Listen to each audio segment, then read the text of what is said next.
Bang Rasman, mungkin aku awalan soal terkait postingan Abang yang di Instagram itu menyangkut mantannya Nikita Mirzani. Mungkin bisa jelasin, Bang?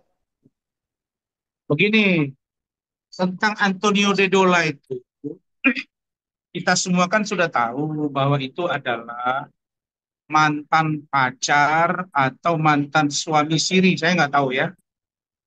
Ada dua informasi yang saya dapat, satu pihak mengatakan ini mantan pacar, satu pihak mengatakan Antonio De Dola itu adalah mantan suami, tapi mereka pernah nikah siri. Dan saya tidak sempat menanya itu ke Loli. Nah, tapi video tersebut tergambar bahwa ya, betapa sebenarnya Anthony itu amat sangat dicintai oleh si NM dan Anthony Nudola malah bertanya gitu, apakah kau mau kembali kepada saya? Kau mau apa dengan saya? Apakah kau ya minta saya datang ke Indonesia? Dan saya kira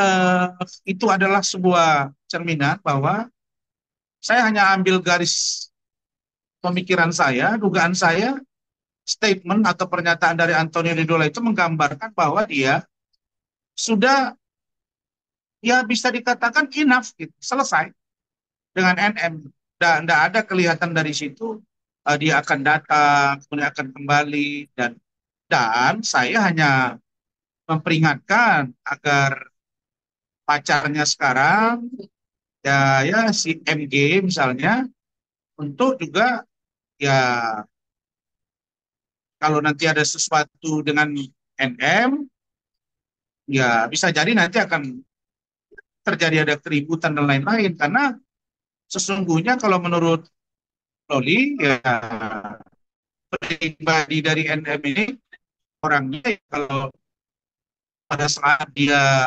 cinta bucin ya betul, tapi kalau lagi marah dia memang nggak terkendali. Itu saya hanya pesan moral, semoga MG kuat ya. Kalau mereka mau menikah saya dorong supaya MG malah karena seiman dan jangan berprogram memikirkan anak kalau belum ada ikatan nikah. Itu pesan moral dari saya begitu.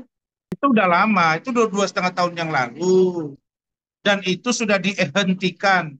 SP3, Surat Pemberitahuan Penghentian Penyidikan dari Bareskrim Mabes Polri 1 Juli 2024, 6 bulan yang lalu, bahkan 7 bulan yang lalu, sudah ditandatangani oleh Dirtipidum Bareskrim Mabes Polri dan didisposisi dan paraf oleh Kabareskrim Bapak Komjen Pol Wahyu Widada. Itu sudah selesai. Itu cerita lama yang hanya melakukan penggiringan opini dan sudah SP3. Ya sudah, tidak ada masalah dengan itu. Jadi kalau itu dia mempersoalkan ya cerita yang sudah basi buat apa? Jadi saya kira ya itu saja. Makanya coba kita lihat ya.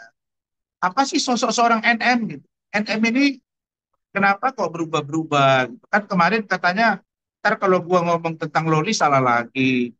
Ya sudah kalau ini eh, Loli ada yang mau ambil, adopsi, monggo. Nah sekarang malah menyerang saya. Kalau dia mempercayakan ke saya untuk diadopsi, harusnya dia baik-baik ke saya. Gitu. Jadi kira-kira begitu. Jadi itu hanya cerita basi yang sudah selesai dan saya karena tidak membuat laporan balik aja. Tapi itu sedang saya pertimbangkan. Tapi saya sudahlah sepanjang eh, saya anggap tidak mengganggu. Apalagi yang melaporkan itu dulu salah satunya adalah DPP KAI, Kongres Advokat Indonesia, pimpinan Siti Jamalia Lubis, Apollos Jarabonga, itu sudah dicabut juga. Jadi 1 minggu sebelum SP3, DPP KAI itu mencabut laporannya gitu. Karena mereka mungkin sudah dapat info ini akan dihentikan. Mereka takut akan saya laporkan dengan laporan palsu begitu. Begitu. Jadi itu cerita itu sudah 7 bulan sudah selesai. Itu orang kurang kerjaan itu. Gitu. Bang, banyak Ya, netizen. silakan. Bang, lanjut soal itu, Bang. Banyak netizen yang mempertanyakan kenapa sih Abang baru lulus tahun 2014. Mungkin aku menanyakan soal ini, Bang. Banyak netizen Kenapa yang bilang saya? gitu. Banyak yang bilang kalau Abang kenapa sih baru lulus tuh S1 di tahun 2014 gitu. Ya, emang kenapa? Saya itu S1 saya di Fakultas Tarbiyah UISU itu selesai pada tahun 95-96. Saya lulus di University Science Malaysia, ambil S2, lanjut 96, selesai 98.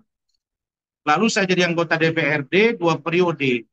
Saya di sela-sela saya jadi anggota DPRD 2 periode di Sumatera Utara di Mandaling Natal, saya jadi wakil rektor 4 tahun. Kemudian saya menjadi ketua eh, Partai Karya Peduli Bangsa Provinsi Sumatera Utara. Selesai, saya mulai pegang 2008, selesai 2010-an. Lalu kemudian saya melanjutkan program eh, S1 saya ilmu hukum 2010, selesai 2014. Terus saya mengambil program doktor di University Science Malaysia, selesai 2016 dengan dengan sistem saya research, by research, bukan full class. Terus saya secara berkala berangkat ke badan itu semua ada data-datanya, nggak ada masalah di situ. Jadi saya mengambil sarjana hukum itu memang setelah saya menyelesaikan program master. Emang apa yang salah di situ? Kan tidak ada yang salah di situ. Anda juga boleh. Anda sekarang misalnya sarjana hukum, terus besok Anda ambil secara ilmu komunikasi, boleh aja. Emang ada kendala, Pak? Yang tidak boleh itu saya tidak mengambil tidak mengambil sarjana hukum, ilmu hukum, tiba-tiba saya jadi master hukum, jadi pengacara, itu nggak boleh. Karena basically keilmuan itu ada di S1 gitu. Kalau sekarang saya juga mau ngambil S2, emang kenapa? Sekarang aja saya ngajar dan saya mau ngambil mau yang pengajuan program profesor saya. Emang kenapa? Nggak ada masalah di situ. Justru saya ini orang yang rajin sekolah dan itu bisa kalian lihat dari saya, dari anak saya, dari istri saya. Kita semua orang-orang terdidik gitu. Jadi itu Bang, kalau kayak begini kayaknya terkesan ini nggak sih Bang saling menjelekan, saling menjatuhkan Bang? nggak dengar saya suaranya. Bentar, bentar, bentar.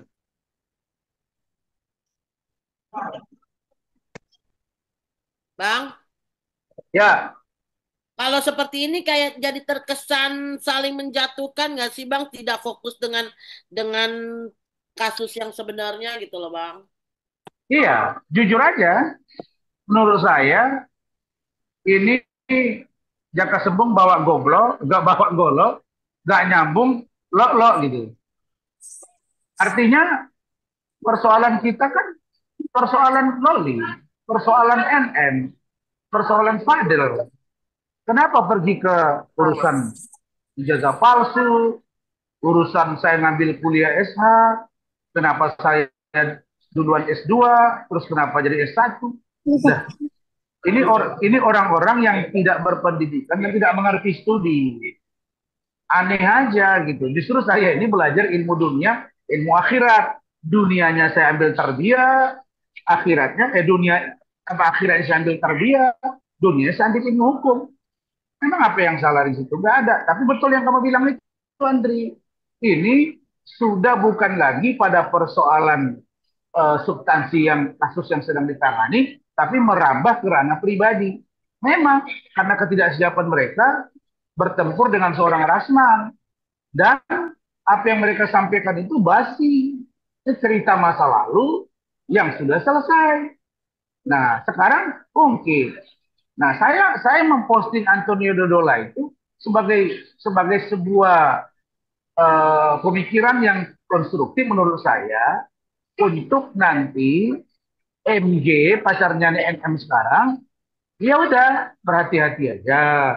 Karena kalau NM itu marah, orangnya menurut info dari Doli keras banget. Ya kalau dia keras banget ya Anda hati-hati saja. Itu saja. Terus saya mau menggambarkan betapa cintanya NM kepada Anthony. Begitu beratnya gitu. I love you. I love you. Nah, saya nggak ngerti itu. Saya kalau ada perempuan begitu ke saya langsung I love you too. Kiss me.